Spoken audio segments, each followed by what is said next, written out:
it's also been the place where you will find the most scathing and I think articulate critiques of the Trump administration. So, I mean, George Will is there writing this stuff from a traditional conservative perspective, lambasting the administration. And I think that seems important if we're going to talk about political motivations.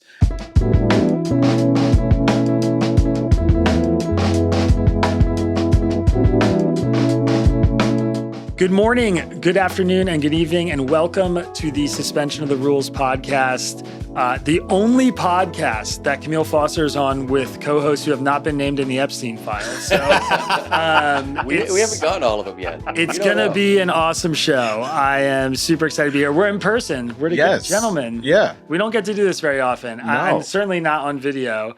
I'm glad to have you guys here. We're here in our studio in Philadelphia, kind of winging it since, again, somebody stole all of our stuff from the studio. It's been an exciting morning of putting this all together. I suppose we should start there, maybe with the Epstein file stuff. Not with the thieving of AV equipment? No, I talked enough about that last week. I will say again, if you're listening, we're close. We're going to get you. And, we will find. I know you are, and we're getting really close. Okay, we cover this today in the podcast, or on the podcast and in the newsletter, but I know there's a lot of demand for us to talk about this on the show. I am getting increasingly frustrated with our audience's response to our coverage, which I want to talk about a bit today because I'm trying really hard to give this fair treatment, the Epstein stuff specifically, and to just like stay on what's actually in the files. And before our coverage came out, one of our Reddit users, I don't know if he was like trying to neg me or not, but it felt a little bit like he was. Like he posted something on Reddit about what our response was going to be. I think it was a commenter actually. And he was basically right, which sucked. But I'm frustrated that it's like being framed badly. So my characterization today was basically like, yeah, we found out some things that we suspected. Like there are a lot of really skeezy elite people who stayed close with Jeffrey Epstein after many of his crimes were known.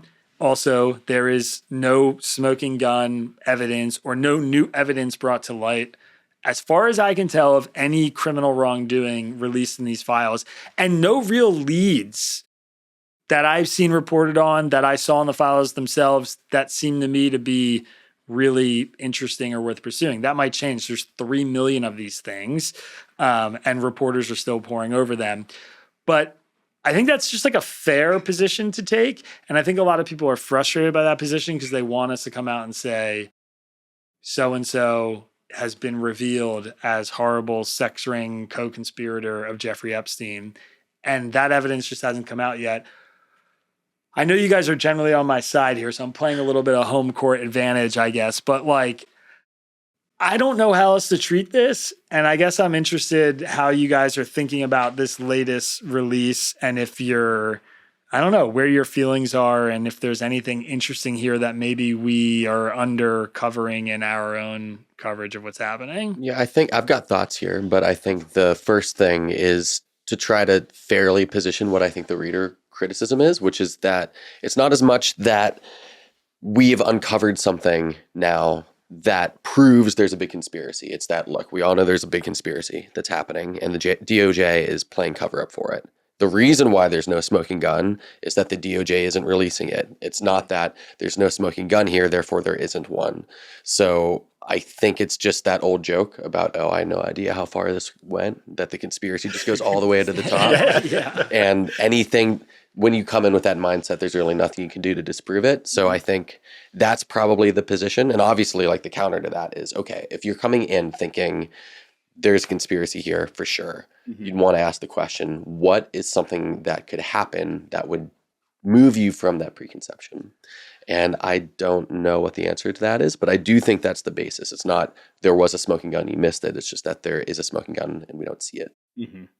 Yeah, I think one of the things that you did, one is I think it was a really great piece. And in particular, I thought the conversation around Israel and whether or not he is a Mossad agent, the evidence that you put into your essay today specifically around the kinds of conversation that Epstein was having with these high-ranking officials related to the Israeli government, did not have the characteristics that you would expect from someone who is deep on the inside and understands all of the interworkings of government, who's taking their orders from Israel.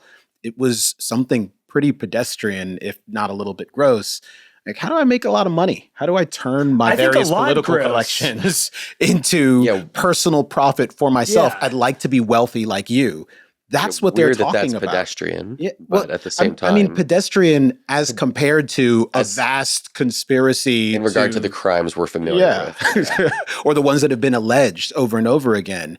And the fact that this is the kind of correspondence he's having in private, stuff that in many instances is like embarrassing, humiliating for the people who are involved, but again, not criminal. The Bill Gates stuff in particular, like, he looks really bad. He looks like a deplorable human being.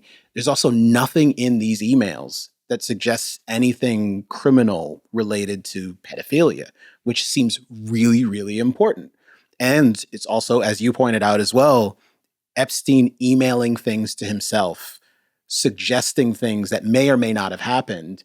And that is, generally speaking, in a lot of the online conversation about the Epstein files, but also in a lot of the journalism that we're seeing from both great outlets and ones that are a little more suspect, where you're essentially dignifying his personal musings in his diary effectively as though it were necessarily true.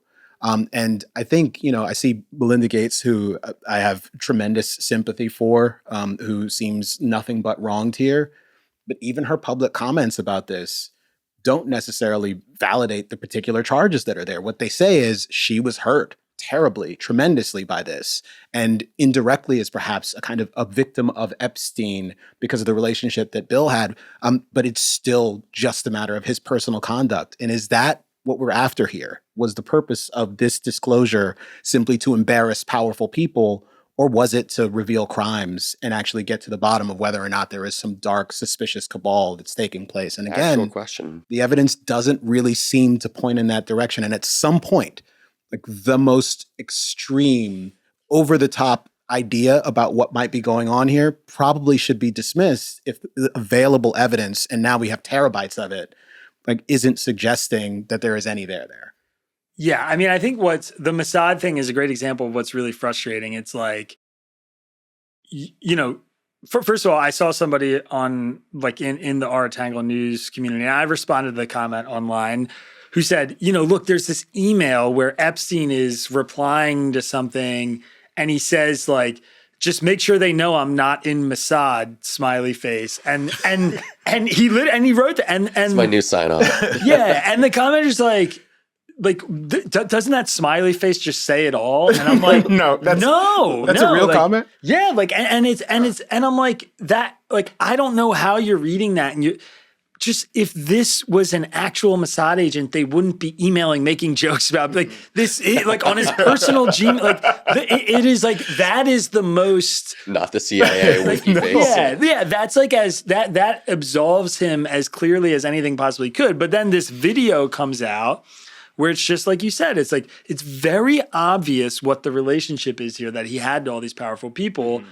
And the New York Times did tremendous reporting on this. The Wall Street Journal's done reporting on it. Bloomberg's done reporting on it, where they go through this history. How did Epstein make his money? How did he have this rise, this climb? Mm-hmm. And he was just trading these relationships and these financial deals, and one by one. And then he gets in a position where the Minister of Defense from Israel is calling him up for advice on how to get rich after he's out of government. Mm-hmm. And it's those are the kinds of relationships he built. Slimy, skeezy, for sure, is Ehud Barak directing him or getting compromise on all these, people via sex tapes and stuff. We have no evidence of that anywhere in any of this. It just doesn't exist. So it is really frustrating.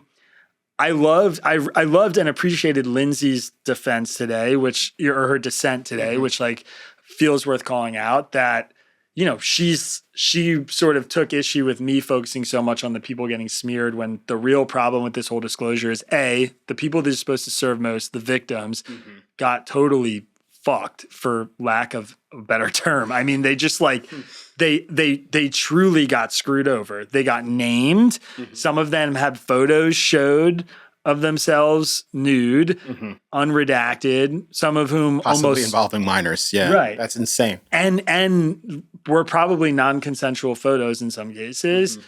So to the degree this file release helped the victims, like that's what we got, which I thought was a really good dissent. And I appreciated the kind of gut punch nature of it, where she was like, you're focusing all on these people who got smeared and wronged and, you know, had their name dragged through the mud, when we should really be talking about how the victims are just getting screwed over again. And I think that's right. Mm-hmm. I just think she's right about that. But it's just like this whole cacophony of stuff is like, when is this going to end now? Which I think is the question you and I have talked about, is like, okay, so when will it actually be enough? How many emails do we have to see and pour over before we say, okay, we have a good idea of all these social connections? Or is this just going to be some never ending thing? And I don't know what to do with that. And my honest feeling is starting to turn into like, I think this is enough. Like, okay, we got, like, Peter Attia's career is over now. We did it. I guess we did it. Great. High five us. But like, What else are we going have for? we advanced anything meaningful for all the women here? I mean, I'm not hearing anything from them that's like, they're so thrilled about all They this feel stuff. vindicated. That how all this is happening. So Question, like, what's the goal, right? Like, Epstein was arrested, and then I think a lot of people had a lot of frustration about not being able to see justice brought to him after that. And then Ghislaine Maxwell's indicted, sentenced, called to testify, got Ghislaine to a degree. And at this point, it doesn't feel like enough because of the breadth of what happened and the quietness with which people who knew Epstein allowed it to happen.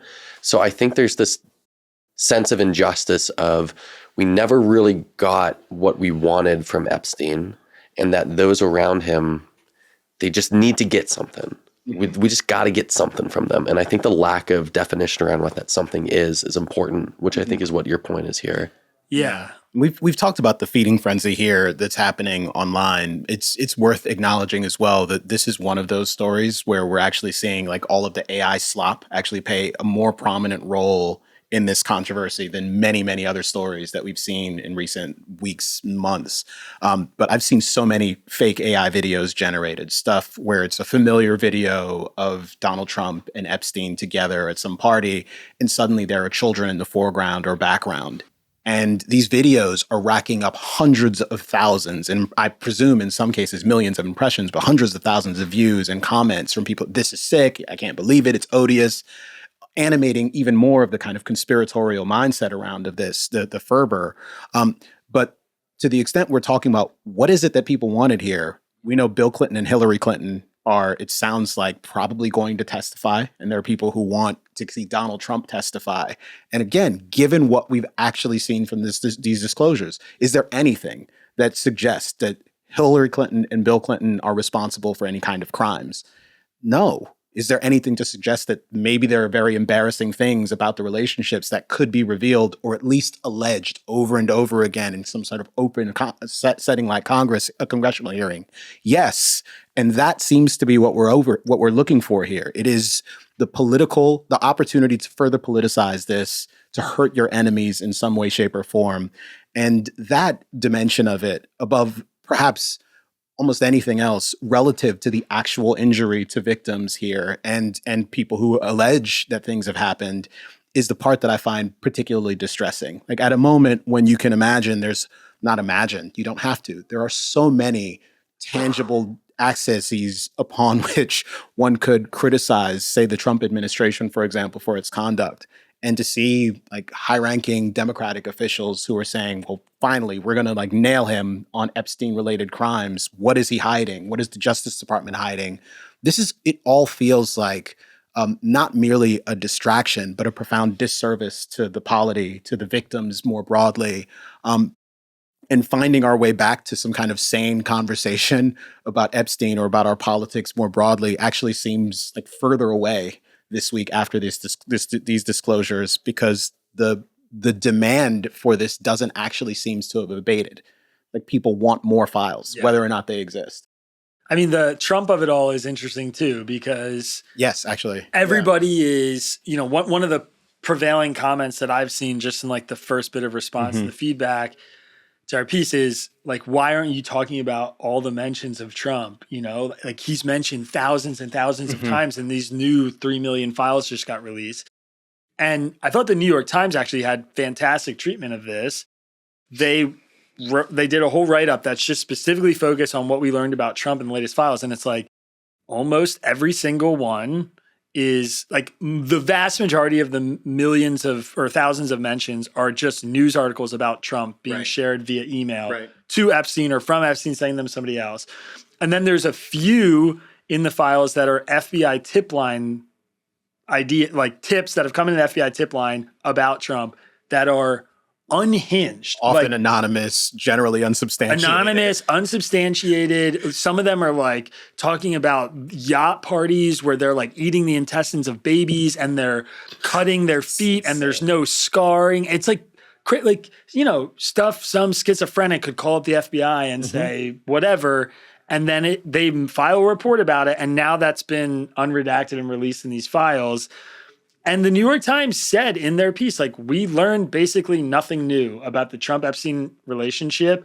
There's like a couple more emails where like somebody sort of offhandedly referring to Trump's like pension for young women or whatever, which unsavory, yes. New information, no. Like this is all stuff we know. And like, I get the urge to want to do something about it, but it's like, I saw somebody say, I can't believe like you wrote this article and there's no mention of all the new Trump mentions. I'm like, because we didn't learn anything. Like there is nothing new or newsy here with regards to Trump's relationship to Epstein. It is all stuff that we know, that we've heard about. And I just like, it's frustrating for me because we're trying so hard to be like responsible and give it fair treatment.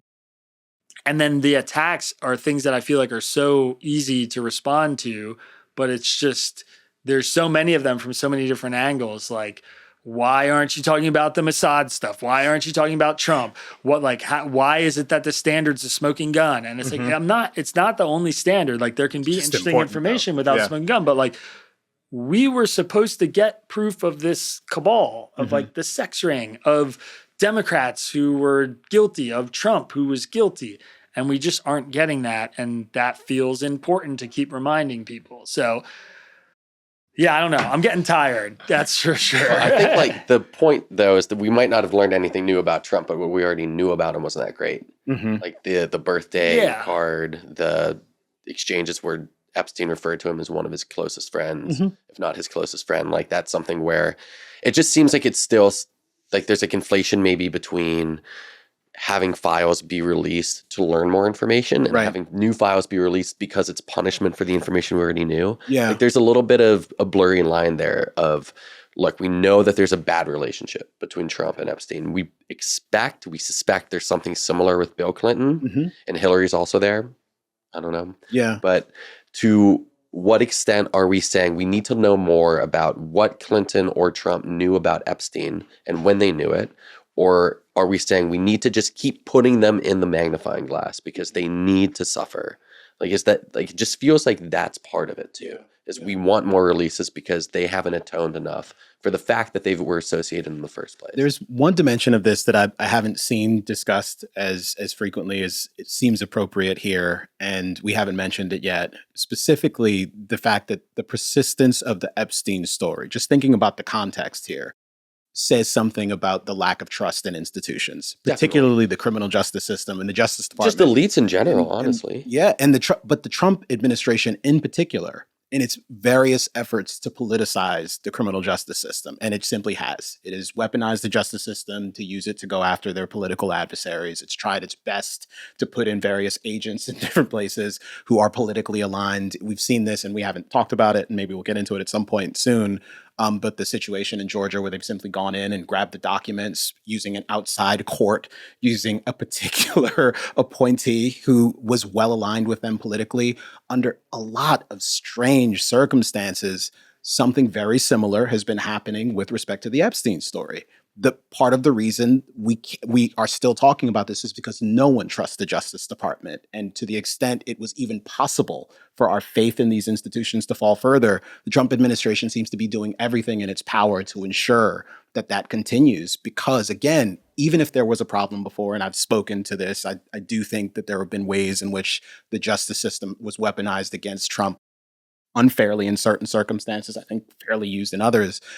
But even if that was the case, he's made things materially worse in the way that he's gone about reforming things, if you want to place it in the most generous way possible. And that is a function of what's going on here too, and probably needs to be foregrounded a little bit more frequently, because once this particular administration is over, whomever comes into power afterwards, and presume that maybe it's a Democrat, we need severe reforms, some meaningful kind of truth and reconciliation process to get back to a place where people can trust that investigations are taking place and they can be trusted to be generally fair and impartial, because otherwise we're going to have this circumstance happen again and again where people expect the only way for us to be sure is to dump a bunch of compromat and unverifiable rumor and innuendo onto the table for everyone to look at and imagine that they kind of see shapes and patterns, whether or not they're there.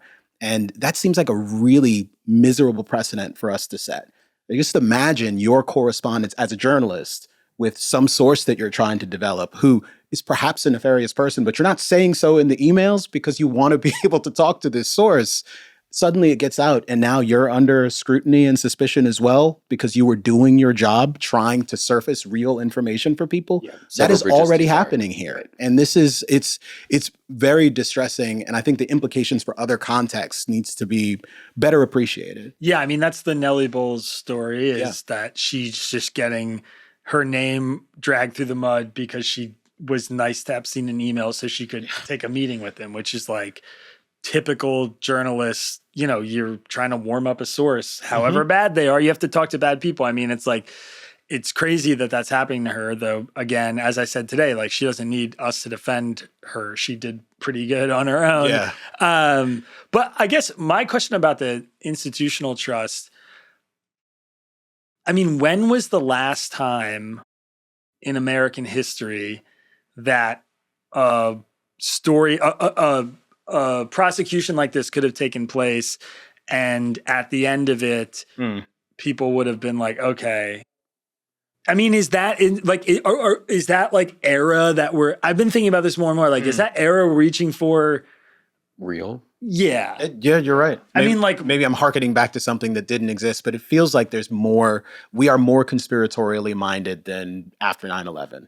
And perhaps even more conspiratorially minded than after the JFK assassination. I was going to say, collectively, it feels like post 1968, we have not really had an era in American history where something like this could come out and it could be litigated by like the DOJ, and there could be some big high profile trial, and then at the end of it, everybody's like satisfied. Like, I just don't know that era has existed in recent memory. Or even that thing can happen, that there's something where somebody puts something on the table and you're like, there it is, that's the truth. And everyone's like, we all agree now. That's right. Like, that's just never going to happen. But you know, I talked about this with John Avalon and the guys over at the Fifth Column, and the word that kept coming up, and this was John Avalon, was gatekeepers.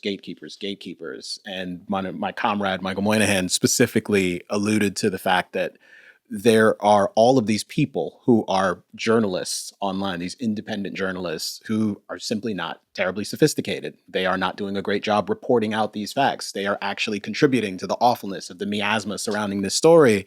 And it was better when we it was the New York Times and the Wall Street Journal who were doing the thing. And I understood the point that they were making. But at the time that I was listening to it, and we didn't get into it much, so I'd love to have you guys maybe think about this and opine on it a bit. But that gatekeepers thing makes me uncomfortable. I actually think it's a good thing for smaller media outlets to have access to this, and even for the citizenry in general to have access to this information. The actual deficiency is the profound incuriousness, and worse than the incuriousness is the confident certainty that people have absent even looking at the evidence, which is leading them to insist that there are patterns in the evidence that don't actually exist. And I don't know how you combat that, but it doesn't feel like the gatekeepers are the problem there. Well, is that just the price you pay then? If you want to have a media ecosystem where it's just you've got some legacy companies and you've got some gatekeepers and people who are sophisticated at sifting through things and others that are like, I don't know, why are we trusting you though? I'm going to go sift through some stuff and ask some questions on my own. And then a lot of people who are distrustful about the institution in general, about elites, about inequality, about anything else, are just pointing at whatever other institution they're talking about that day and go, yeah, we should be thinking about this. And then as a side effect, you're just going to have a lot of people that are saying, this conspiracy, I'm going to keep in my pocket. I'm just going to not be willing to dismiss it out of hand. With Epstein, it covers so much of what you could hope to ever be symbolic of every possible distrust about institutions, about elites, about people who run our governments, run our financial systems, about sexual proclivities, victimization. It's just so symbolic of all of it that it makes total sense to me why anybody would want to say, we haven't done enough about this story. When by this story, they mean lack of accountability for people that have any sort of power or authority. And if that's the case, and if you're saying, yeah, well, maybe it's a good thing that we have independent journalists out there, then this is something that's going to happen, is we're going to have some perfect storm come by every once in a while. This one is clearly the most perfect storm because it's lasted 7 years. And we're just going to, sail through it as best we can. The analogy I would draw, I was thinking while I was talking about like this sort of gatekeeper, the independent media, it's sort of akin to like you go to the doctor, you get a bunch of tests done, you get your blood drawn, and then you get the results, and you can look at the results yourself. And like you have a right to look at the results yourself, and you should look at the results yourself. Yeah. But like you shouldn't really fully form your opinion until you hear from the doctor. Right. And I've done that where I'm like, oh my God, like my levels here are like out of the range and whoa. And I start freaking out. Kind of did that today, actually. Yeah. And then the doctor calls and is like, don't worry about it. It's fine. We see this all the time. You probably just like had coffee before you. And I'm like, oh my God, yeah, I did have coffee before the test. My fault. That was, like that kind of thing happens all the time. And it's like, we shouldn't live in a world where the patient doesn't get the results to look at themselves, but the patient should still be level-headed and calm about them, and wait and not do the huge speculative whatever, right? Before they hear from somebody who actually knows what they're doing and knows how to read the results. Again, what I'm seeing from those independent creators and, the people I think have journalism influencers. Yeah, the journalism influencers, where it's like, it's weird because now that I've started my own, like I've started Tangle, I've sort of gotten looped into that now. And I'm often ID'd that way, especially because I'm doing more and more opinion analysis. But like, I actually went to school for journalism and I went to journalism training programs and I worked as a so I feel like I have some skills, like some hard skills. And there are things like how to read redacted documents and email threads and, like that are skills that some people are really good at. And then I watch them make really basic mistakes where they interpret some sort of redaction to mean something that it doesn't mean or whatever else. And it's like, okay, yeah, there are people who are patients trying to read their own blood work and they are just like blindfolded shooting in the dark, basically. And that worries me a lot. And I would never remove the right from those people to see that. Or like, I would never say the gatekeepers need to keep that information for them or like the raw material away from them. But I also think those people have to recognize like who they are and how sophisticated they are and think about it like that. Like I should wait for the New York Times reporter who's an expert on FOIA requests to tell me what this response from the government actually means.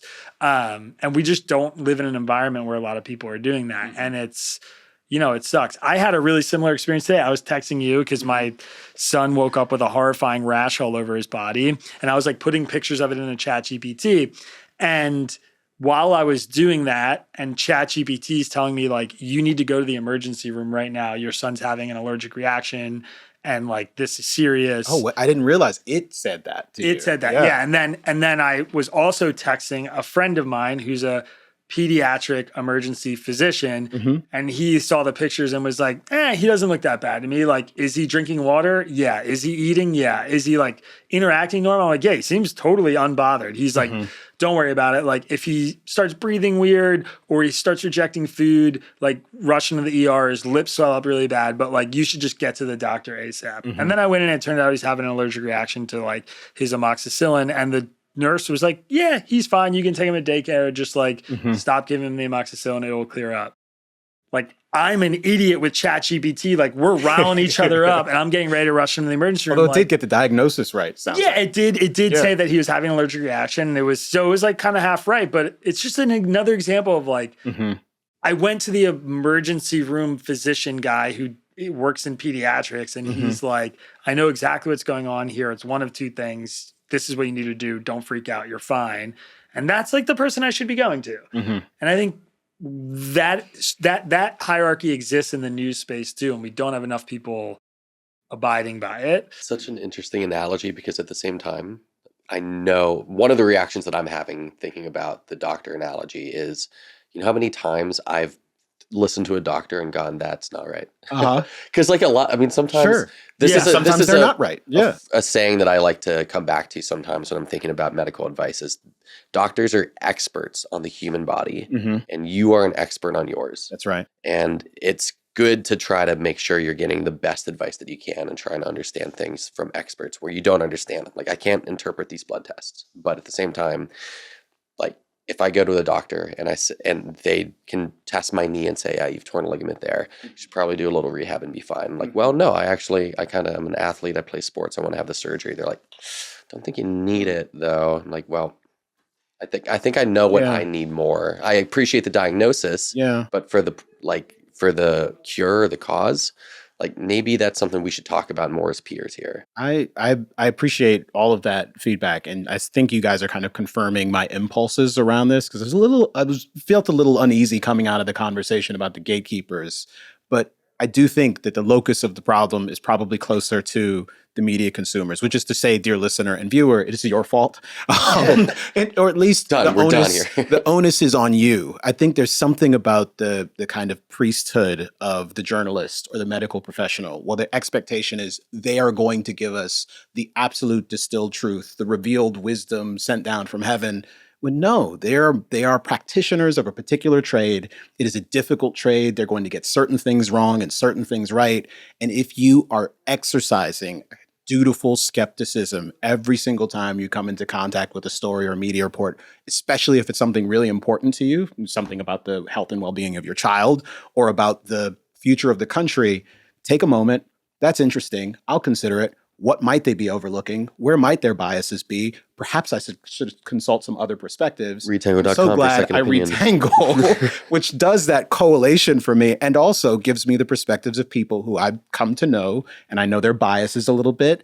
This is all helpful in orienting us towards the truth. And if we have this sense that reaching absolute certainty may always be a way off, but kind of compiling evidence over time is perhaps a better way to operate in most circumstances to make better decisions about our lives and about important matters in our politics, I think we'll probably be a little bit better off. And my suspicion is that the emphasis on gatekeepers is much more in the direction of the priesthood and purifying the temple, and doesn't actually get us closer to the well-informed populace who can thoughtfully navigate the news cycle and whatever the next Epstein drama is, to come out of that a little more sober and thoughtful, and to be prepared to punish politicians who are looking to exploit this nonsense for their own benefit of whichever party. Yeah. So, yeah. Well, two things. First of all, at the top of the show, I made a joke about Kmele's colleagues being in the Epstein files. For the purposes of my legal protection, I should clarify they were in the Epstein files, but they were just, somebody was sharing articles that they wrote, which is how easy it is to smear Why are you people. defending them? I'm just saying. Don't defend them. I don't know. I hope like Moynihan's not litigious or anything. Also, we're sitting here talking about sleazy rich people and gatekeepy journalists, so we should probably talk about the Washington Post layoffs. Ooh, geez, what a transition. I mean, I have a lot of feelings about this. I guess maybe to start, I'll throw my cards on the table, which is like, I grew up as a kid. My parents are from DC. I know you're from DC. Yep. My dad grew up in Northwest Washington, DC. My mom grew up in Annapolis. So like when I was a kid, my parents were reading me the Washington Post every morning, especially the sports section, because we were Redskins now, Commanders fans. It's okay. I forgive you. Yeah, that is my number one sport. Number one thing I care about is like Commanders football. My dad and I watch every game together every year. It's just like hearing that the Washington Post sports section is gone was sort of like just a surreal, oh my God, this is something I never thought was going to happen. And it also sucks because there's a ton of really good reporters who have lost their jobs, and this industry is really tough. And like, I feel really grateful to be on this boat here at Tangle with some stability and job security, but I know what it's like to not be there. And it's so easy to be like, they deserve it. They suck. Like, that's what you get for doing bad work nobody wants to pay for. But like a bunch of people lost their jobs, including reporters who are sitting in war zones in Ukraine, reporters who are like pregnant with their first kids. I mean, I'm seeing all this stuff pop up on my Twitter feed, losing their health benefits, stuck in a war zone. I mean, there's like real people who are decent who are getting screwed over here. So I really really strongly feel that just regret and sadness about the Washington Post kind of being eviscerated before our eyes. But I'm also like, I don't know that just because Jeff Bezos is a billionaire who could, fund the paper with 1.2% of his wealth for the next 10 years, that he should do that. A media organization is a business. And if it's not making money, that's kind of a signal from the market that it's not offering something that people find of value. And maybe, therefore, it needs to course correct. And I don't know if that's like a bad or evil thing. And I'm sort of torn about it because like my preference would be Jeff Bezos snaps his fingers and makes the sports section last for the next century because I love reading the Washington Post sports section and I love the Washington Post as a newspaper. It's a great source, especially of international reporting, which is one of the places that got decimated. So I don't know. I'm curious how you feel. I know you were like hobnobbing with a bunch of journalists last night, and I know it's the talk of the town right now. But I'll lob it to you first, I guess, because you're also a scumbag libertarian, so you don't have any feelings. You probably don't care about these people. No, not at all. I mean, look, I have a very similar relationship to the Washington Post, to the one you described. I believe we probably had a subscription to the Post for as long as I lived at home with my parents, and I would certainly read it. And sports page was important, but mostly to look at like how bad the Skins lost. That's a longer conversation, but. I was at an event last night. I don't think this was off the record at all. They didn't say so. So it was for Substack and Netflix. It was a dinner for independent journalists in Manhattan. And you can imagine that on the day that this news is broken, to be in a room where a lot of prominent journalists are, not just independent, but some establishment folks from CNN, et cetera, virtually all of the conversations that I would overhear were about what happened at the Washington Post. And generally speaking, people were... The rejoinders there were not, they deserve it, they had it coming. It was more so, Jeff Bezos failed, he screwed up, these people are suffering for someone else's bad decision making, et cetera, et cetera. There was this expectation that, well, he should just continue to fund it, and he could do this if he wanted to. There's obviously some political motivation here.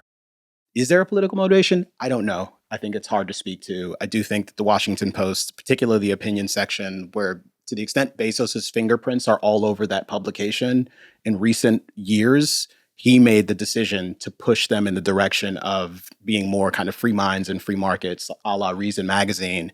It's also been the place where you will find the most scathing and I think articulate critiques of the Trump administration. So, I mean, George Will is there writing this stuff from a traditional conservative perspective, lambasting the administration. And I think that seems important if we're going to talk about political motivations. But specifically on the Post and kind of Bezos's record, since acquiring the Post, I think for the first decade that he owned it, he made it profitable. He created this kind of technologically oriented unit within the paper that was actually selling services to other smaller publications. It made the Post more dynamic. They were profitable. They got to ride that kind of Trump wave.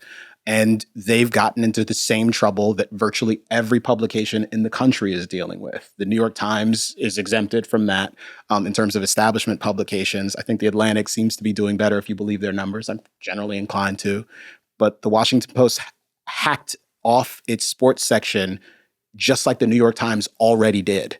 The Washington Post is closing down foreign bureaus, just like so many other publications have already done. To the extent there are mistakes being made, maybe, but it's also the case that these are just market dynamics and they have to be permitted to play out, and the market has to find its new level. There's not even, and I wonder sometimes if it's even so much that the Post isn't doing good reporting and therefore the product doesn't really fit what people want in the market, and the economics of the economic models that have been employed are just different. These institutions are older and bloated, and unless they reform, the possibility of them surviving beyond whatever sort of endowment Jeff Bezos may decide to leave it or not, the prospects are going to dwindle. So I think there is a real benefit to taking a scalpel to the institutions to try to imagine how things could be different. And I think part of the challenge, and again, this was a dinner for independent journalists, is that the new media landscape is such that establishment publications are in turmoil, and there is a universe of interesting independent publications being founded on Ghost and on Substack, publications like Tangle, independent podcasts, the various journalism influencers of variable quality. And a lot of them are thriving, and some of them are doing good work and are breaking news stories. And some of those Washington Post journalists will make the transition over. And even CBS News, I think what's happening there, Barry's influence there, certainly a lot of scandal, but is it the right impulse for CBS News to look at itself, this celebrated, storied media organization, and say, well, how do we go into the future? What attributes do we need? Do we need to be more like CNN? Do we need to be more like some other broadcast network? Or do we need to do the kind of stuff that the Free Press did in order to build an audience online, to have more direct, meaningful engagement with its subscribers? I think it's probably that latter thing. Whether or not you agree with Barry's politics on any particular issue, I think that practical fact of thinking about what does Joe Rogan's success say for the way that news media and journalism ought to operate in general. And I don't think that means talking about space aliens necessarily, but it may have something to do with the kind of way that you are shaping and delivering content, with the cadence of that content, with a different approach to long form. And then there's the whole longer conversation about how to do really expensive stuff like investigative journalism, which is just hard to make profitable, as ProPublica and various other organizations have demonstrated. Before you go, Ari, I will say it feels a little bit like a dodge to the core question, which is like, if you had, somebody came to you and was like, I don't know what your net worth is, but not enough. But I'm saying like, Kmele, $5,000 and you can keep the Washington Post alive for 10 years. I wouldn't want to keep it alive as it stands. I think you probably you have to restructure the paper. The model that the Washington Post and the LA Times and the Baltimore Sun and any other publication you can think of that has existed or currently exists over the course of the last 20 years is all wrong for the current media landscape. It just is. Yeah. The economics have changed such that if these institutions don't make severe, serious changes, they simply cannot go forward into the future. The New York Times is not the publication it was. Like the fact that it has The Athletic, the fact that it has this panoply of different services. When you subscribe to the Times, you're subscribing to their technology bundle. Tech, that is what is keeping that publication afloat. The fact that, your local newspaper depended on classifieds, it simply couldn't continue to do that in a world where Facebook and Craigslist exists. And if someone just gave them money so that they could keep operating in that way for a decade or two, at the end of that decade or two, we would be in a much worse situation, because those publications would simply disappear because they did not have viable business models. And I think in defense of Jeff Bezos, he's probably doing them a meaningful service in trying to make them more competitive corporately, as opposed to simply giving them unlimited capital to burn while staying the same. Might it fail? It may. But if Bezos hadn't acquired the Post when he did, would the Post be in a better situation today or a worse situation? And I have a difficult time imagining that the situation would obviously be better if he didn't acquire it. I think the thing that feels weird about it, though, is that you have somebody who took over the Post with just as well imagined to be Rosebud style wealth, just unlimitedly deep pockets. I love the Citizen Kane reference. And the solution to turmoil is, yeah, sorry, you guys got to suffer. Sorry. But now I know that's a little simplistic, but that is the optics. And also, when you take over a publication like the Post and you have unlimited wealth, it does beg the question of like, how much stake do you actually feel in what's happening here? If it's just a project of yours and it can lose money, you can axe people from it, whatever. Like, what does Jeff Bezos actually care about it? And I mean, that I feel like that's still an open question. I think it's a good point that the news media businesses are changing. I think it's salient that they're closing their international desk. Sports desk is like, how much is the Washington Post really a local paper? As much as they're covering DC, it's the nation's capital, and this nation's actually somewhat important globally. So it does make sense that they would close Isaac's childhood sports paper. I know how you feel. The Post-Gazette closed down or announced the closing down last month. Big deal in Pittsburgh. So like, that sucks to see that happen. It's like decently sized regional paper in a decently sized regional city. And you will ask questions like, okay, similarly, the Post-Gazette in Pittsburgh and the Washington Post business models as local papers kind of struggling. That's not super new, but we know that that's true and it's valid. But a publication the size of the Post that can actually send resources abroad to do coverage, there aren't that many of them. No, it's true. And something, I'm glad you brought up the Times, because something that's important about their model is they have games, they have recipes and style and The Athletic, and all of that allows them to do that serious reporting that's sort of like the shibboleth that gets them in the door as a limousine organization. And when you can't pay that cost anymore, it's going to hurt you. Not just the American consumer and our ability to access important coverage across the globe, but it's going to hurt the way that they appear too. It's going to hurt their brand. And that's an important thing. And it comes back to the point of, is that an important thing to Bezos? If he's just thinking about this as a business, is that something that actually matters to him? Because, I mean, he could just pay for it, but he's not. So what does matter to him? Is it just like self-correcting editorial? Editorial's been interesting. I think like they have been critical of the Trump administration. They haven't been outright partisan. So it has been interesting to read them. But, you know, they are still getting a lot of these questions of, but what are you guys doing? Like, I think we knew what the Post was doing previously. And we know what the Times is doing. We know what Wall Street Journal's doing, what National Review's doing. Like, we kind of get what their editorial like basis is. And WAPO, I don't know. They also just lost a ton of talent. I mean, a bunch of people left over the last 6 months. We got job applications from people who were fleeing Washington Post. There is sort of one element of this story that I feel like has been a little bit under discussed because we memory hole everything that happens more than 2 weeks ago. But like, there was this giant push from all of these people to punish Jeff Bezos for like what he wanted the editorial direction to be, or bringing in Will Lewis, who's like the publisher. And people just like canceled their subscriptions in mass. Yes.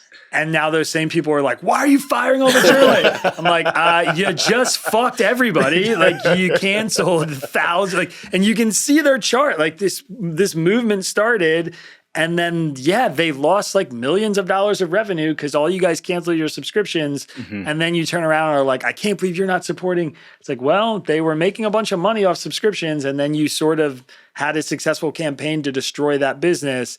And so they responded the way that was obvious they were always going to respond, which is like fire a bunch of people. Right, like the people getting hurt are the ones who work for the Post. It's not Bezos. Right. It's like, it's like that sort of digital activism that is so frustrating, because it's like, this was obviously what was going to happen when that, and again, I'm a proud subscriber of the Washington Post. I didn't go down that route. I didn't like what Bezos, I didn't like him sort of saying that the editorial board was going to start taking this kind of like free market I think that's a good position to take. I agree with some of what he was saying, but like, I want the editorial board to this is my philosophy. Yeah. This is your philosophy. It's like what Elon Musk is doing on X. It's like, don't thumb the scales for your views. And that's not what I want. So I understand why people objected to that, but it is just kind of funny to watch the reaction now where you're like, we're going to destroy the post to punish Bezos. And he's like, okay, I'm going to fire everybody because you destroyed the post. And they're like, why'd you fire everybody? Really similar to what our Uber driver was listening to last night. Oh, yeah. I think this theory of like, cancel your subscriptions to everything. It's Scott Galloway. Prof G was on Smirconish, and we were listening to XM radio on the Uber home from dinner last night.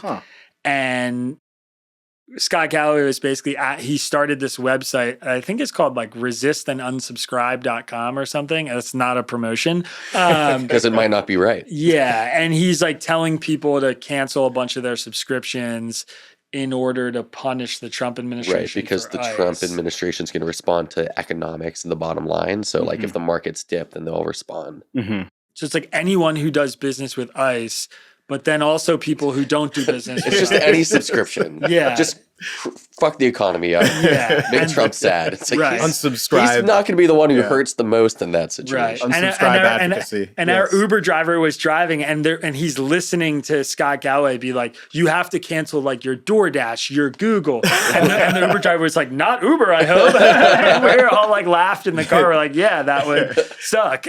For you, mostly, we would just take Lyft. Which like that, and that is like, people don't think a lot about. I think I'm not saying people don't think a lot about it, but I think there are sometimes these funny repercussions for that kind of. You're imagining you're striking one area, but like as you're punching through 20 pillows on the way to the wall, and the wall kind of feels it, but the pillows are really getting brutalized. Yeah. I am sympathetic to kind of spending your money in a way that is consistent with your values. Totally. And I think that's reasonable, but I would agree that this is a little different, and it's a bit more theatrical, and people would benefit again by imagining things in a slightly more complex way.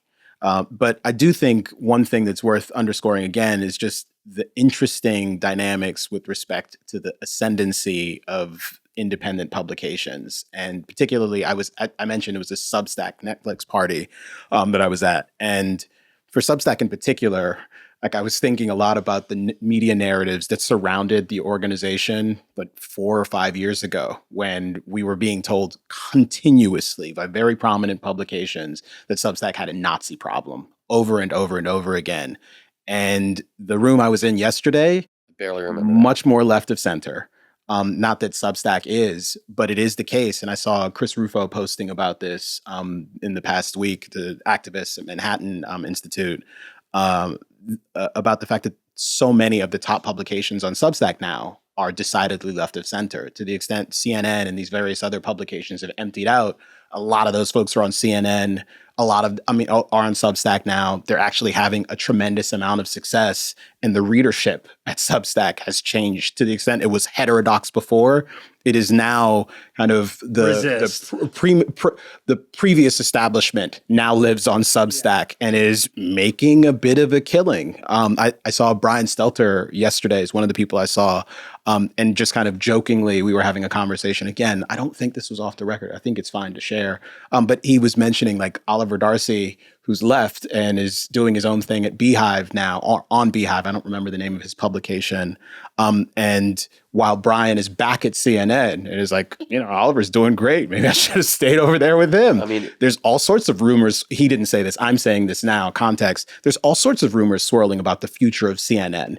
It's anyone's guess what happens to an institution like that has a beautiful new building that I've been inside of many, many times, but is struggling because it is so expensive to operate. Yeah. I mean, again, a similar thing is CNN does really good international reporting. Like, you can definitely say what you want about breaking news CNN. stuff too. Yeah. Right. And great news desk. But you can say what you want about their editorial, and we've said plenty. But the cost that you get of these institutions, these keepers of the gate, if you will, that are losing some of that killing because of X, Y, or Z, while Substack or like people like Tangle are doing okay, is that you don't get those resources in order to do those expensive jobs.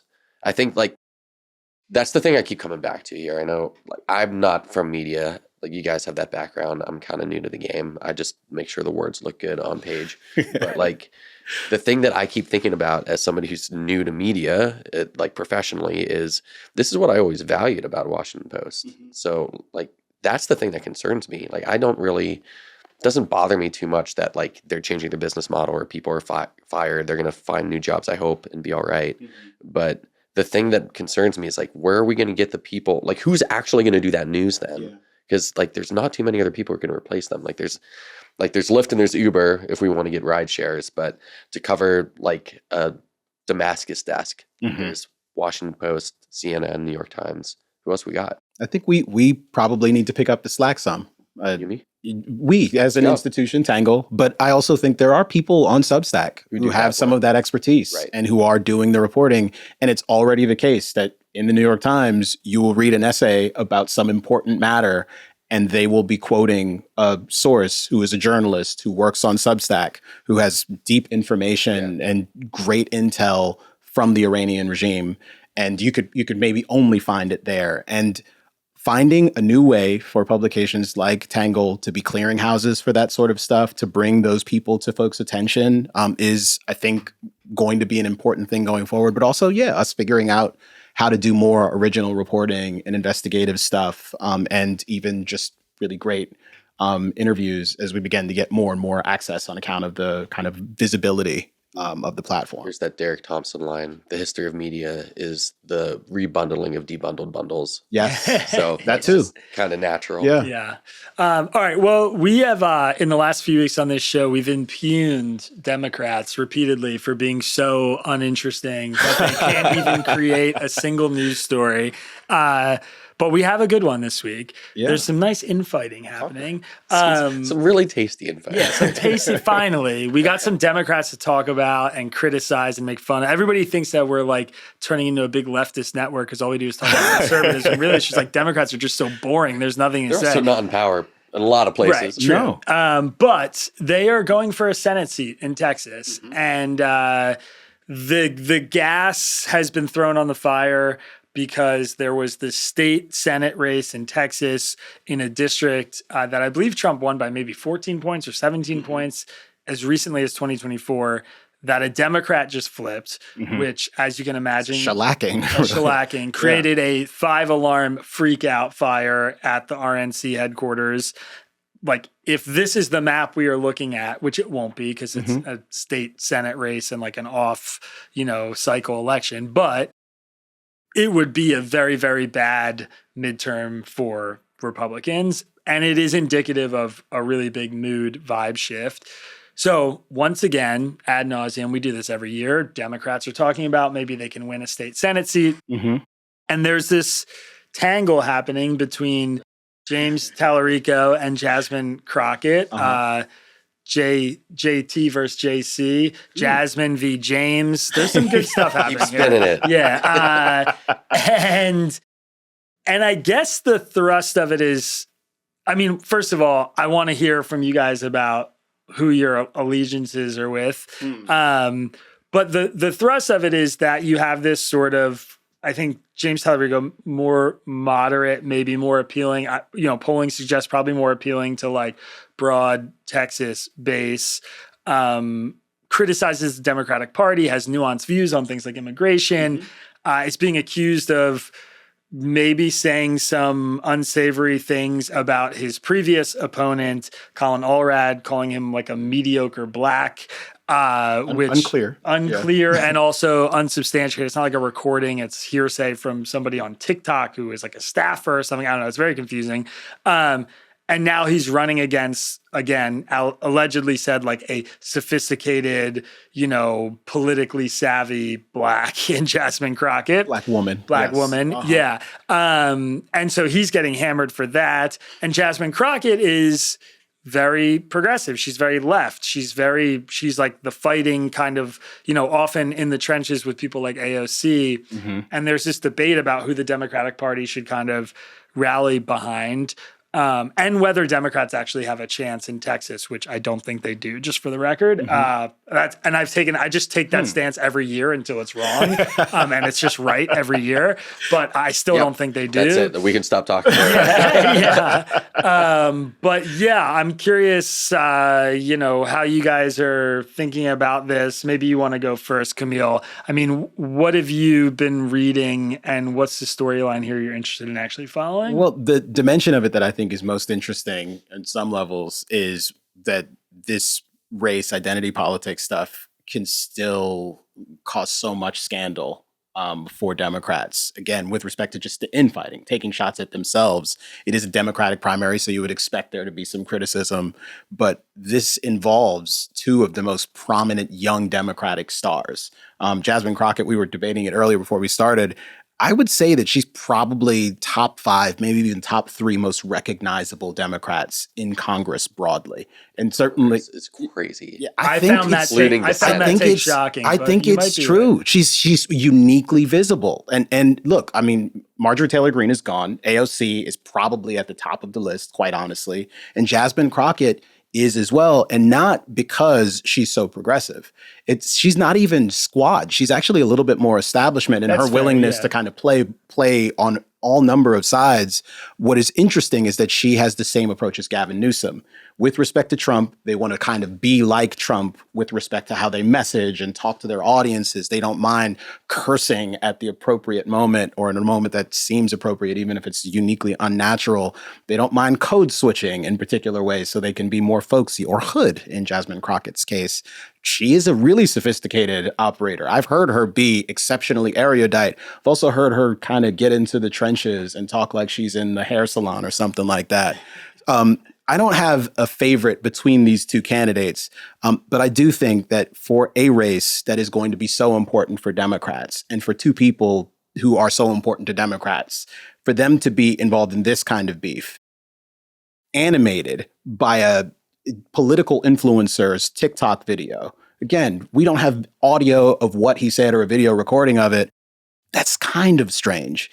And I don't think it's a matter of just kind of the media paying attention. This is still something that is happening a lot. And I should say, to the Democrats' credit as well, the shutdown fight, we haven't talked a lot about it because it's over. But for now, Democrats were able to use the whip hand here. You had Donald Trump calling Chuck Schumer to have a conversation about this and try to get this resolved. And you have Democrats almost certainly going to be able to extract some sort of legislative victory with respect to ICE reforms. That is unusual territory for us to be in. This is the first time it's really happened in this second Trump administration. So while they're getting their act together in some respects, and I think circumstances have kind of benefited them in that way, I think we're probably going to see more of the Crockett, Talarico kind of dramas play out amongst Democrats. Well, speaking of memory holding things here, this is the Texas Senate race. It wasn't that long ago that we're like, man, Republicans are in trouble. There's a lot of infighting here with Cornyn and Paxton. And it's not as if this is going to be some sort of slam dunk case for the Republicans on that side. Like, it's Paxton was the AG or is the AG and is running for that Senate seat. Cornyn hadn't been fundraising a ton because he thinks he's going to win, but the polling's really close now, so who knows? And it just kind of reminds me that, like, that's where we were 6 months ago.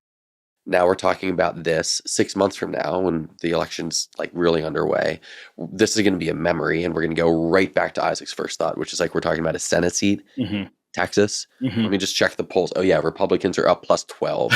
Why does this even matter? And until that changes, that's kind of my position too. Is like it's Talarico or it's Crockett for the Senate. I think Crockett has a lot of name recognition, and you're right. Like, she's a really good orator. And she knows how to play to whatever crowd she's in front of. I have a hard time believing that she's going to lose that nomination right now. I don't think I know enough about how they compare to each other as candidates to say I prefer one or the other. So I would refrain from doing that.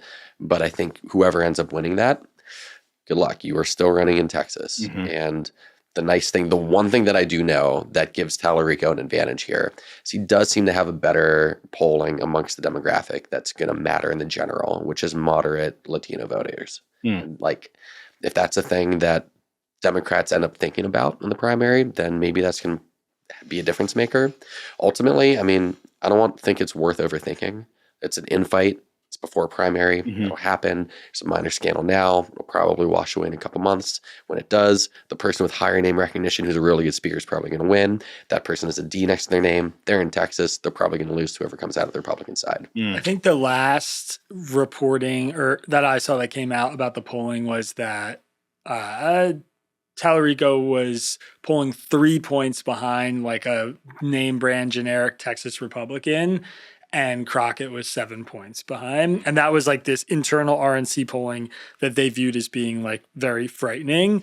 I'm Team JT. I'll just go out and say it. I mean, I think Crockett's kind of a blowhard, to be honest with you. I'm just so tired of like the social media star theater people dominating Congress because they're good orators or they code switch or they know how to grab people's attention or they're imitating Gavin Newsom or Donald Trump or whatever.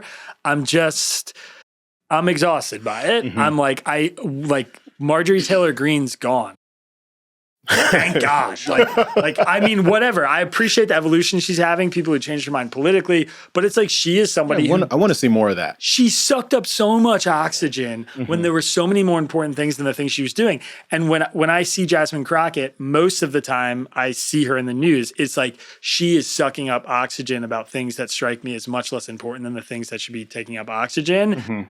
And that makes me very skeptical of her. And I guess this is an example. It's like we're talking about some TikToker's report that's unverified, that's like just rage baiting. And from what I've read about James Talarico and like seeing him talk and stuff, I mean, these comments aside, what the veracity of them aside, like he seems like somebody who's really willing to criticize Democrats. He's willing to buck the party. He's actually representative of a lot of like sort of like blue dog moderate Democrats who exist in Texas, which is like the kind of candidate Democrats should put up. I mean, this is the other thing that frustrates me about the Democratic Party. And Republicans don't do this.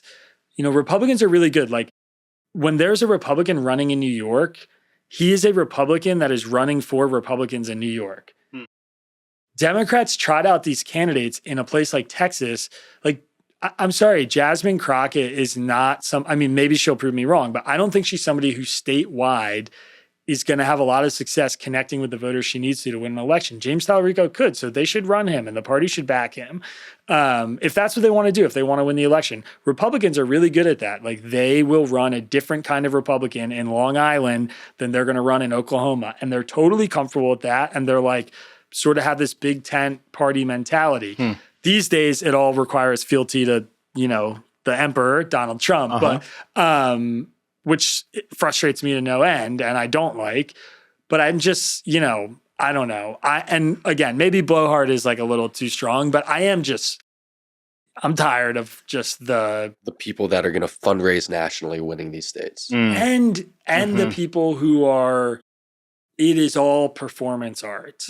And when I see Jasmine Crockett operate in public, it looks to me like someone who is doing performance art. And I don't like that feeling. I had a conversation with someone last night, actually, when we were talking about Gavin Newsom, and they said, you know, I don't know, blah, blah, blah, but he's really good at what he does. Is it, well, what is it that he does? I don't think you mean like governing California, because that's not what I think about when I think Gavin Newsom. He's really good at what he does. It's the other thing. It's that other aspect of him as a politician and as a political operator, the kind of shrewdness. And I don't know that we want to optimize for that. And the last thing I'd say about this is Democrats should be very careful if they're looking at the success of the Trump administration electorally and the way that they are actually operating with respect to messaging and the culture, the fact that everything has to be super based, that they're making these videos that are kind of obnoxiously over the top. It's not about prestige so much as like owning your opponents. I don't know that Americans really want that. I don't know that the average voter is desperate for that. I think it works online, but that old adage, Twitter is not real life. No, I remember Aristotle saying that. I think that's still true. It's working. Some of that stuff will go viral. oftentimes it goes viral for the wrong reason. And, you know, I'm so with you. I think that when it comes to midterms and then later, when it gets to the next presidential election, people are going to remember the kind of airs they're putting on now and use it to bludgeon them when it gets time to actually make decisions. Because I think, like, the thing that's going to matter at the ballot box a lot is, like, you're doing that thing that we don't really like anymore. And I will plant a flag right now and say I don't think Gavin Newsom's going to win the Democratic nomination. And I think that's going to be a lot of why. I think he's just like doing this shtick. And people are like, we're kind of going with Pete because he's like normal and you're being weird. And like, we're over that. And I think that's probably going to be simple when it gets to that time. But now we're talking about more than Texas. Yeah. And again, it's going to go red. Yeah. I don't know. I don't know. No, we don't know. Yeah, we don't know. We don't know. All right. Well, we got to wrap up here. We're all in the room now. Normally, this is the part where I'm like, John's right. John, come here. Something to Can you get in here, man? Dip your head in. All right, so we say, John, play the music, John. Yeah. The Airing of Grievances. Would you believe when I was 18, I had a silver dollar collection? All right, it's time for some grievances. It's nice to do this in person. Ari, yes. Wow, hand up. Let's go. Yeah. I've been refraining from travel grievances just because I feel like they're almost too easy. But I'm going to make it a recurring Shots thing. fired. Like anytime. Yeah. No, sorry. I didn't mean to fire shots at you, but I will now. That's fine. I will do it right now, which is that your travel grievances, you don't know. Travel grievances. Oh, okay. Oh, my roller bag won't go through the airport. I couldn't get on first class on my flight. I had to take a helicopter across New York. Yeah, come on, brother. The issues that I have with airplanes are unique and constant. I went down to a tournament in Florida this weekend. Coming from Vermont, this was a new one. I guess the equivalent of the airplane tugboat that pulls the plane, like adjusts it so it can get into the gate and then out of it. The tow bar that they attached to the plane froze to the plane. Ooh. Which is, fun that it can do that. And the pilot was like, we're going to delay coming out of here just so we can try to work it off 20 minutes later. 20 minutes is a long time, by the way. When you're sitting on a plane. Right. Yeah. Like it's one thing in a story to say this happened 20 minutes later. Just imagine sitting on a plane for 20 minutes with no update. And then they come on the overhead and the PA, the pilot says, couldn't get that off. We're going to have to get ground maintenance to come out with a blowtorch. It's like, one, why do you not have that? This is Vermont. We're not in Atlanta where like it's at, like we're going nuts because it's snowing. Like this is something that happens every year. So you just have your blowtorch handy. Have a thing that's going to melt the ice or the thing that's frozen. So they had to wait for somebody to get one. Then like 10 minutes later, they're like, oh no, one of the members of the gate crew just like figured it out. Like, oh, cool. There's one dude who's like, no, you just got to jimmy it harder. And then, okay, we're off. Would have missed our connection if not for the fact that everything's so uniquely terrible now everywhere that flight was delayed. So we're able to make our connection, get down to Florida. Great. On the way back from Florida, our flight was delayed, myself and my co-coach, to the point where we had to cancel, rebook. So now we have one flight that we're trying to catch, 38-minute layover in JFK. So it's pretty tight. Get on the plane, immediately delayed. Just sitting there, just delayed, just because fuck you, it's a delay. The reason was we're still getting the bags on. It's a little backed up because there were so many delays. So the bags are going to take a while getting on. Cool. 20 minutes later, they're like, we're almost done with the bags, guys. Just wait. And then 20 minutes later, we're taxiing. So it's like, okay, there goes the 38-minute window. We're late arriving, late taxiing. We had to catch the flight at 10:30. We start deplaning at 10:25. So that's gone. It was the only flight that we could have gone from New York. So New York, Sunday night, sitting there with my co-coach, and our options are either we reschedule the next day for a flight at 3 and get home, and we both really want to get home. He needs to get home because he made a promise to his wife, every tournament, I'm going to be home 6 a.m. the next day. And first mistake. I also, I also wanted to get back because I'm like, I don't want to have to stay in New York. And then like, I'm going to Monday, take a flight up to Vermont so I could take a train down to Philly the next day. That makes no sense. So I should stay here, which means I'm not going to be at home for a week. I don't want to do that. So my co-coach Jake is like, I'm just going to drive. We're going to rent a car and drive. Do you want to come? I'm like, yeah, I'll absolutely do that. I'd gotten an hour and a half of sleep the night before though, because of like a car alarm was going off in windy ass Florida. It sounded like a cat was giving birth next to the front door because the wind was howling so much in like 35-degree Florida. So I could not sleep. So I'm like, all right, Jake, I will drive with you, but I cannot drive this first shift because my head hurts. I'm dehydrated and I'm running on no sleep. He's like, it's cool, I got it. And he just drove the whole way. Wow. Like a fucking hero. Like I was up after an hour, like after we got out of New Jersey, I was up and I was like being a good shotgun and talking to him. So I got another hour and a half that night. I was so exhausted Monday when we got back. Got home, opened the front door like by 5. Jake kept his promise to his wife. Legend. But that's like, why do I drive or why do I take cars or to take trains places? Because airplanes suck. They don't work. And I'd rather just I'm taking the train back from Philly tomorrow. It's going to be a 9-hour train ride. And that whole train ride, I'm going to be sitting with Wi-Fi, doing work, able to get up and walk, knowing that the train is going to drop me off when it said it does. And an airplane is just going to break your heart. And, I'm not signing up to get my heart broken too much. Other than 3 more times this year, when I have more tournaments to go to and I have more grievances to share with you guys. All right. Oh my gosh. Camille? That was epic. I can relate to the story that you just told, primarily because I fly more. The only people who fly more than me are the crew of any of the flights that I happen to fly on at this point in my life anyways. But I don't have a grievance about airlines today. My grievance is about congressional hearings. And this is perhaps a nested grievance because this week there were multiple congressional hearings that just got me so annoyed. One involved Netflix CEO coming to Capitol Hill to talk to congresspersons and try to persuade them that this deal is a good deal and we ought to be able to do this. We're not going to have an unfair monopoly going forward. I'm not even going to weigh in on that. The clip you probably saw from that was Ted Cruz asking whether or not we are on stolen land. And these prominent media executives responding in a way that was kind of not quite laughable, just not taking the moment particularly seriously because it isn't very serious. Are there questions about kind of bias in Hollywood, et cetera, et cetera? Sure. Should you ask questions about whether or not Netflix will enjoy an unfair monopoly after this potential merger? Maybe. But it also seems to me that Netflix is and Hollywood in general are under so much pressure from AI and independent content. You said you weren't even going to go there, but you're going there. Come on.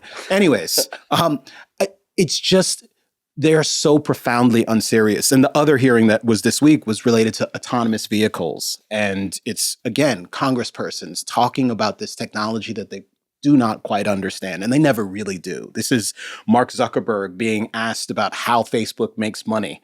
They don't know what they're doing. It's all theater. And I wish on some level, and this, I suppose, harkens back to the Epstein conversation, maybe we should just stop televising these things. Maybe we should just put a moratorium on congressional hearings for the foreseeable future. I never learn anything valuable. Someone maybe makes a mistake and says something in an inelegant way. Every once in a while, you get a moment where Ted Cruz, not Ted Cruz, but Rand Paul is cross-examining Marco Rubio, and he just completely owns him in the best possible way. And that's interesting.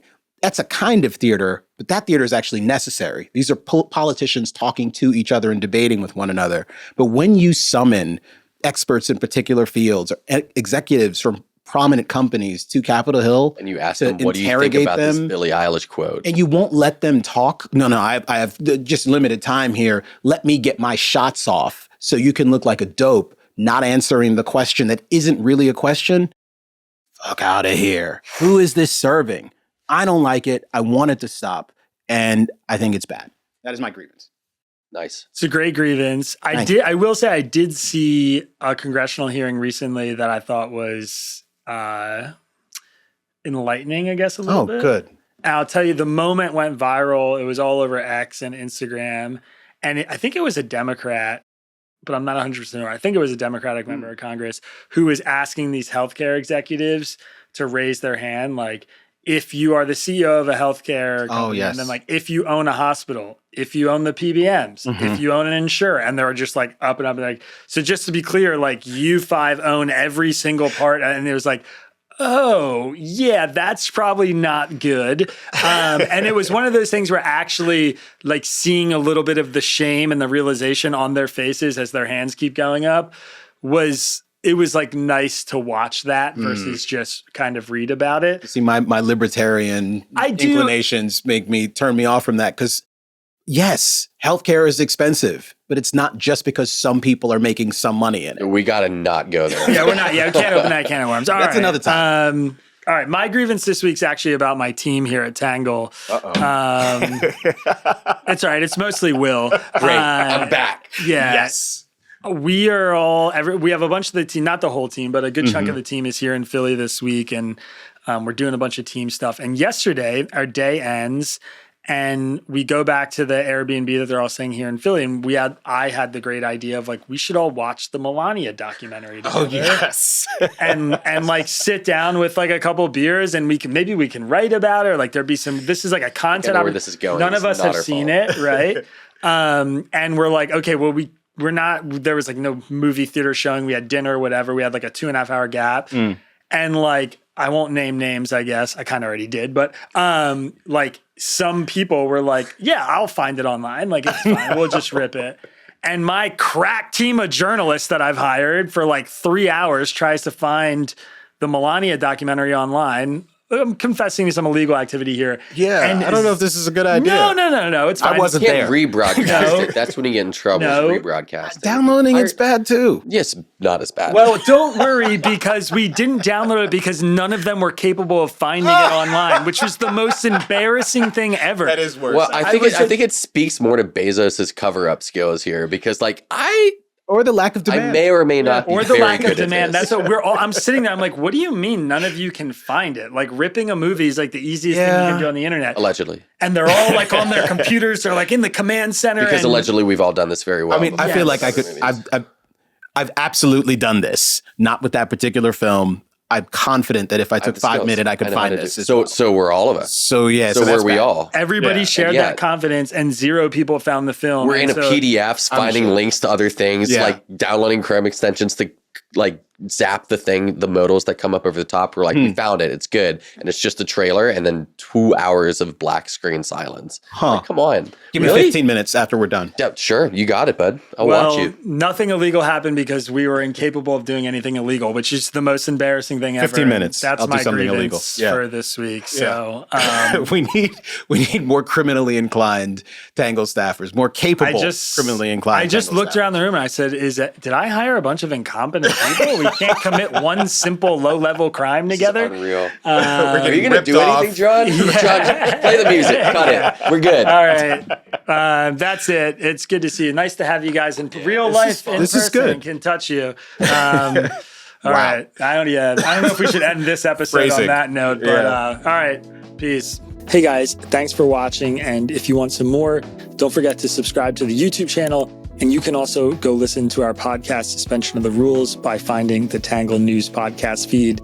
Just look up Tangle anywhere you listen to podcasts or go to our website, readtangle.com. All right, thanks. Peace.